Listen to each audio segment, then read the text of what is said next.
All right, I'm here at a Dodge dealership standing in front of the Dodge Charger Daytona. In fact, there's another one over there. But this is the car Stellantis is now using to test solid-state batteries with a company called Factorial Energy. Now, if you've heard of solid-state batteries, you've probably known they've been the future for a while. But this is one of the first real signs they're almost here. And awkwardly, it's Stellantis that's doing it. So in today's episode, we're diving into what this means for EVs, hybrids, and Stellantis as a whole, and whether this technology can really change the game.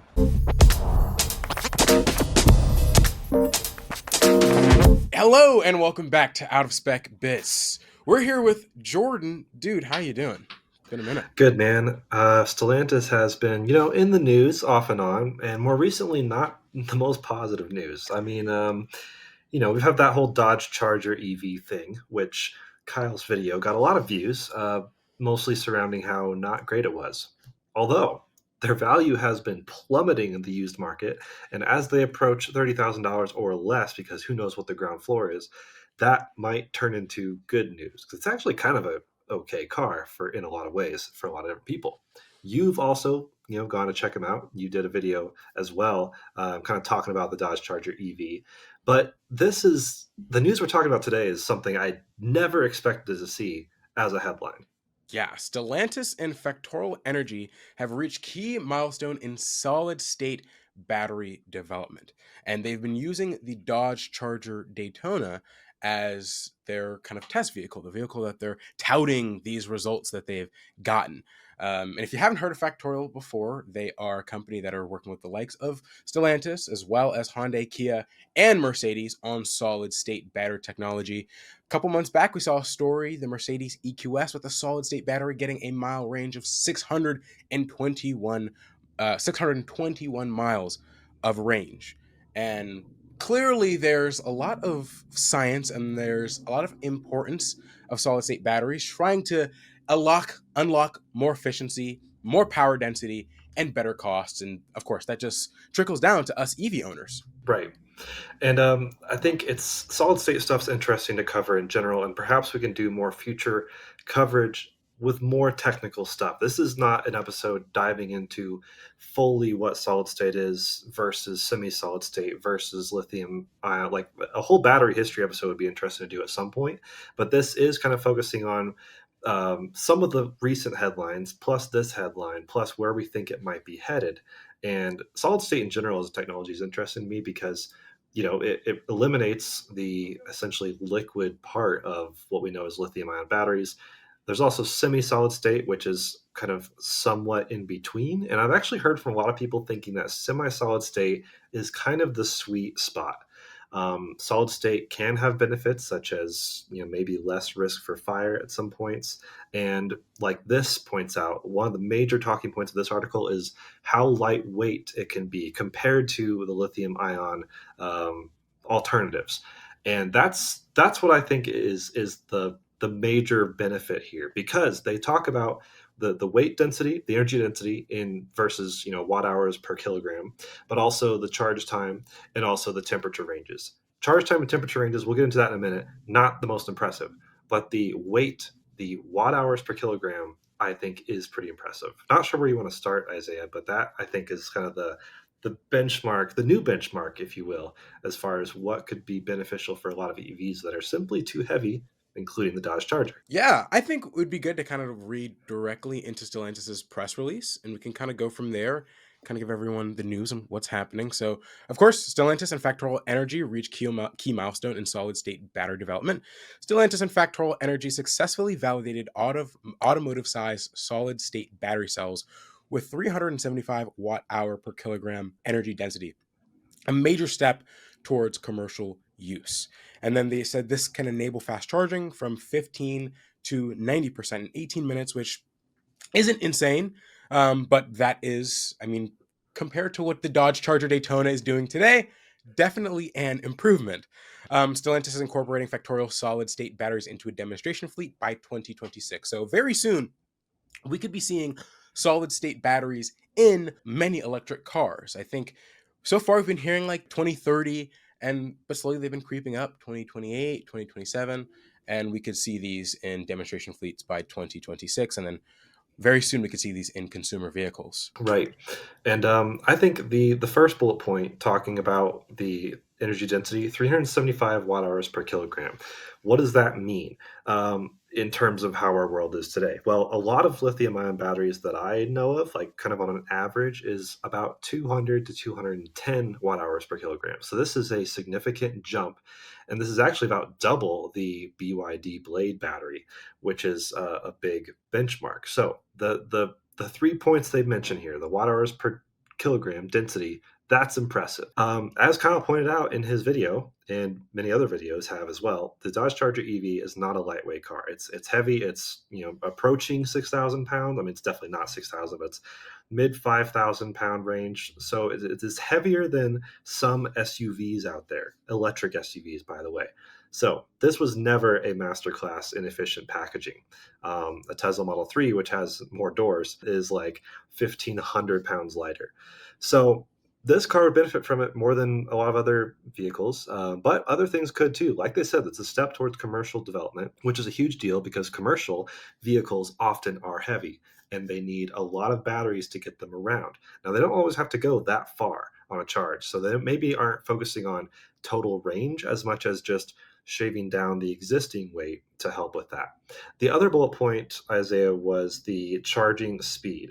Very strange to me to pick this metric of 15 to 90%. I've also seen people mention 15 to 80%. I thought we had all agreed the industry standard should be 10 to 80, but 15 to 90, whatever. I guess this is kind of impressive because a lot of times after 80, that's when it drops off a bit as far as charging speed. So that's pretty impressive. But 18 minutes, it's totally good. I mean, this is like EGMP roughly, like the Korean vehicles, 800 volts ish as far as what we've seen with the Taycan and stuff, Lucid. But this is still far off the 10 to 80 times of 10 minutes that we're seeing with some of the Chinese vehicles from Zeekr, Li, some of those other superpowers over there. So that's not class leading at all. But I guess it's saying that it's like not way worse either. Like we're not like sacrificing charging speed to get this energy density. Then the other thing is operating range. Super cold, that's really good to see. That is a huge benefit, I think, of solid state. You can't charge a lithium ion battery really fast when it's Right. really cold because of the liquid component, honestly. And this one being able to take a good amount of charge at really low temperatures is good to see. I'm worried maybe about the heat part. I mean, there's plenty of places in the US that hit 113 degrees, let alone the battery temperature, which will spike much higher than that when it's being DC fast charged. So I'm still curious as to how well solid state batteries would handle high heat scenarios. And maybe that's a solution where there's semi solid state to kind of bridge that gap. But focusing on this, that's what I took away from those three main bullet points. Now, some of the pros of these solid state batteries versus your lithium ion batteries that we see in a lot of electric cars today, as we've kind of discussed already, Jordan, right? Safer, less chance of catching fire if damaged is what we're seeing. More energy density, as we've already seen with the likes of Factorial's test in the Dodge Charger Daytona. Longer life. So being able to charge more cycles before seeing degradation or dying out entirely, we're seeing improvements in charging, but you're also able to get all of this in a smaller package, which is just an improvement across the board for all electric vehicles because the more batteries, the more weight, the less efficient an electric vehicle becomes. And if you can get better charging, better energy density, which means more range, better efficiency, in a smaller package, you're dealing with less weight, you're getting more efficiency. That just makes electric vehicles great. Now, some of the cons of solid state: price. Now, of course, economies of scale, as things start to progress and we see more companies working on solid state batteries and more companies build their gigafactories for solid state battery production, we will likely see a lot of these costs reduce. And it has been reported that solid state batteries can cost up to 70% less than your typical lithium ion cell. And so short term right now, things are a little more expensive, but once things start to scale, more volume, they can be a lot cheaper to produce. Then on the flip side, they're hard to mass produce. So even when they do get produced in more volume and they become cheaper, a lot of factories are not set up to make them just like that. It takes a lot of work to get a battery factory that you would have today set up to build a solid state battery. And so this is why we're seeing this long wait of introducing solid state batteries into lithium, into electric vehicles, electric technology. And again, they're still new. And so there are a lot of challenges trying to introduce this new technology into electric vehicles, into something that people are already used to, a lithium ion battery. And so all of these challenges make solid state batteries harder to introduce, but a lot of these seem kind of short term. Jordan, what do you think? I feel like a lot of these are solvable. Right, and I think that's just the direction the industry is moving. It's interesting, seeing on the screen here the Factorial website homepage. When I first pulled it up, I was like, "That's a Jeep Wrangler 4xe," which is really funny. So, definitely shaking hands with Stellantis, I'd say aggressively. But I think hybrids, plug-in hybrids, are a great place to use solid state batteries. I mean, just batteries in general, but especially a plug-in hybrid or a hybrid system in generally speaking. You don't want to hurt an existing platform with more and more batteries. And a lot of people's complaints with plug-in hybrids is they don't quite have enough range. Well, if you see the energy density improvements that we're seeing with solid state, then that could really change the game with plug-in hybrids, which could mean they'd be more widely adopted because people see them more and more as a stepping stone into EV. We both drive EVs, Isaiah, but many, many, many people are still holding out, I guess you could say. And that's understandable for different people's use cases and lifestyles. I mean, if you don't have home charging, you don't want to deal with public charging, especially in places like California. It's just like this makes sense to have as a stepping stone to greener energy, but also not worrying about having to go charge. So I think that's one standpoint, but also, yeah, we're just going to see them gradually improve and make their way into cars. I don't know what will be the first solid state car really mass produced, but Hyundai had also mentioned stuff with Factorial. I think they're actually an investor. So back in 2021, Hyundai and Factorial were like, hey, we're shaking hands too. And I think they had mentioned by 2025 they'd be testing cars, doing road testing, in which this is 2025. So maybe we'll see an update from them. They also mentioned mass production in 2030, which is still 5 years out. And that's quite a long ways out. I mean, you look at 5 years back behind us, and there was far fewer EVs. I mean, so many things have progressed in that 5 years. So I'm curious to see what happens in the next 5 years, but hopefully we don't have to wait that long because I'm really curious to see how well this technology progresses. And I can't wait to do a lot of testing with it. Yeah, it's going to make for a lot of interesting out of spec content. But for all of the vehicles that we will be seeing with solid state technology, right? Like Mercedes prototype with 621 miles of range that they've tested. I mean, imagine getting that in a lot of our lower end EVs where people might want to switch to an EV, but still the range isn't enough for them, even though we know that 300 miles and 250 is more than enough for the average person on any road trip or daily drive.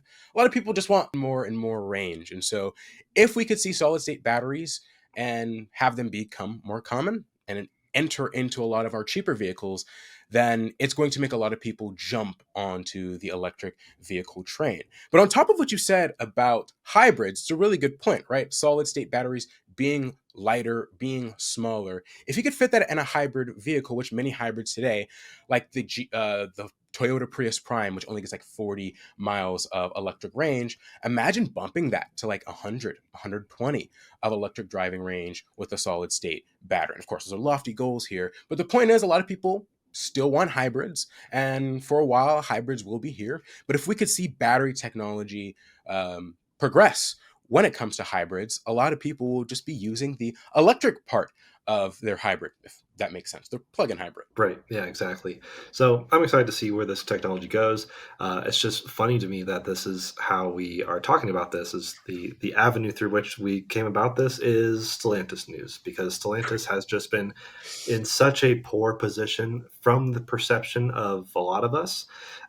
So suddenly realizing that they're looking at solid state batteries, like maybe this is a huge stepping stone to pulling them out of what feels like doom. I mean, it's really not doom, but it's just uh, nothing seems that exciting or promising about Stellantis until this.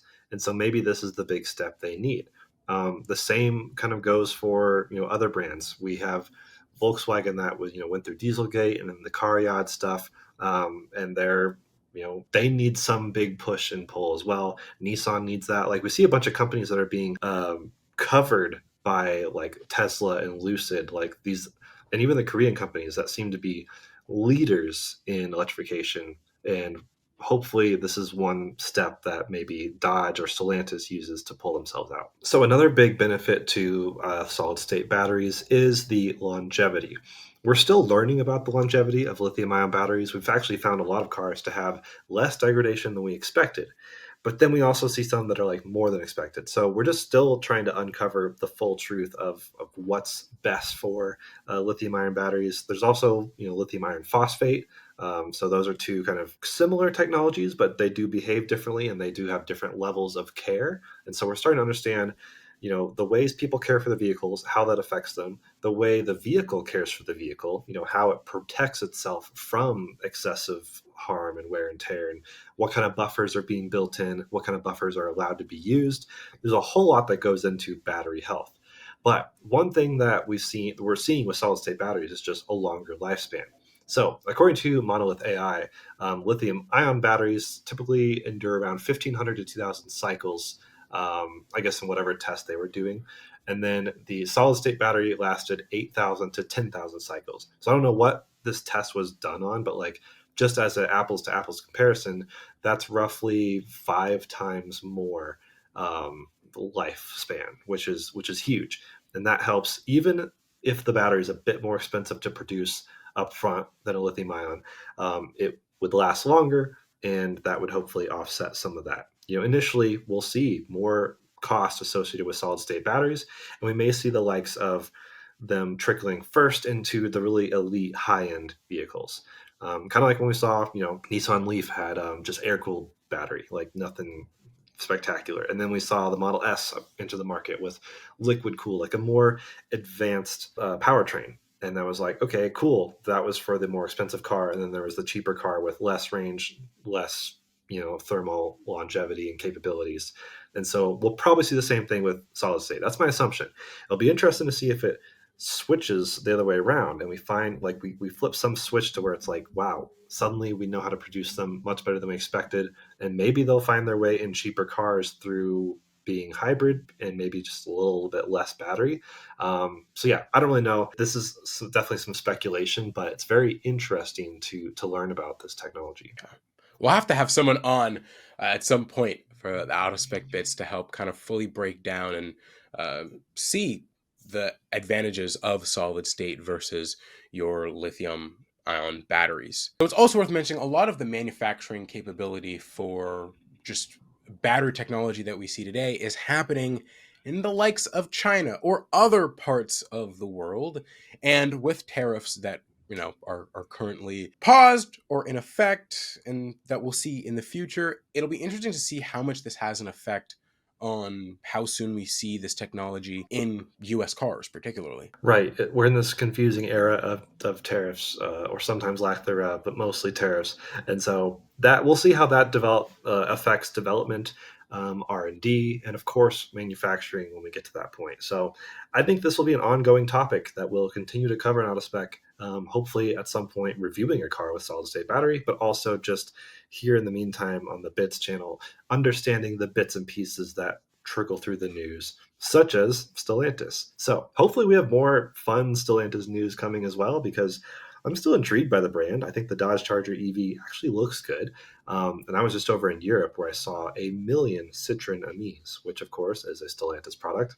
Love to see that. Fiat Topolinos, Fiat 500e, I'm a huge fan of that. So sure, they're not always the best cars, but they do have some interesting cars, and the solid state battery makes it even more interesting. So let us know what you guys think of, well, solid state batteries, first of all, but also the news of Stellantis being involved in this. Of course, they're not the only one. Like we said, Mercedes-Benz is also working with Factorial, as is Hyundai. So there are three major auto conglomerates. I'm not just going to say automaker because Stellantis is a lot of companies under that umbrella. So let us know what you think of solid state and also the news of the automakers taking part. I'm curious to see how this technology helps existing cars, maybe future models such as, Hummer EV, behemoths on the road that are sometimes laughed at for being so heavy. This would actually alleviate a lot of that weight. And something like the Dodge Charger EV, which is, just a bit too heavy for its own good. So we'll see what happens with that and commercial applications. I mean, there's so much to dive into and discover with solid state batteries. But until then, thanks for joining us here on Out of Spec Bits. This has been Jordan and Isaiah dishing out the news. I don't know how to end this. There you go. We'll see you guys in the next one.